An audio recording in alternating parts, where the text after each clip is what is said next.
En Iran, l'ampleur de la répression des mollahs commence à apparaître aux yeux du monde. Les images trouvées sur les réseaux sociaux sont très souvent insoutenables. On peut voir ici ou là une vidéo montrant un manifestant allongé par terre dans une mare de sang, une femme gisant au sol, toujours vivante, dont l'épaule est trouée, probablement par un projectile à métal, puis encore une autre, et puis encore une autre, et ainsi de suite. Très souvent, les cris et les pleurs accompagnent. On peut aussi voir des forces de l'ordre tirer à la mitraillette comme s'il s'agissait d'une guerre. On peut enfin voir la détresse de ce père éploré cherchant son fils parmi des cadavres dans la morgue de Karizak, au nord de l'Iran.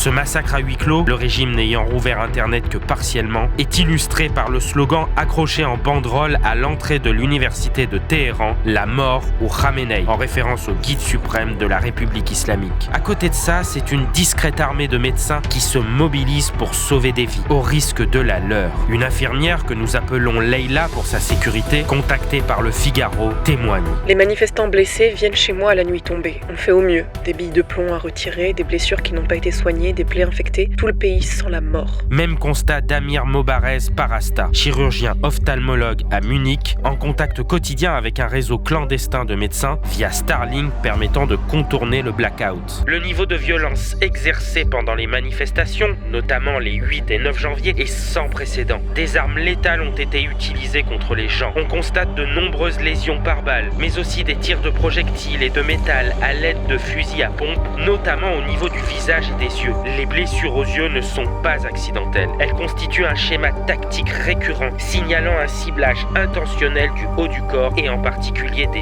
yeux. Selon un décompte de soignants dans des centres et services d'urgence, il dit pouvoir confirmer la mort de 33 130 personnes, ce qui est 10 fois supérieur aux chiffres officiels. Et encore, ces chiffres sont sans doute inférieurs à la réalité car ils ne prennent pas en compte les données des morgues, des cimetières et les personnes blessées n'ayant pas osé aller à l'hôpital par peur des représailles. Interdire l'accès aux soins est en effet également une arme de répression du régime des mollahs. Une journaliste iranienne, qui préfère garder l'anonymat, évoque au Figaro un état sanitaire très alarmant en citant la prison de Fachafouye, au sud de Téhéran, où des personnes blessées ont été incarcérées. Les détenus disent que certaines d'entre elles meurent sous leurs yeux, faute de médicaments et de soins. L'infirmerie est fermée depuis une semaine. Dites au monde l'enfer que nous sommes en train de vivre. Soyez notre voix, puisqu'ici, on tue même nos paroles.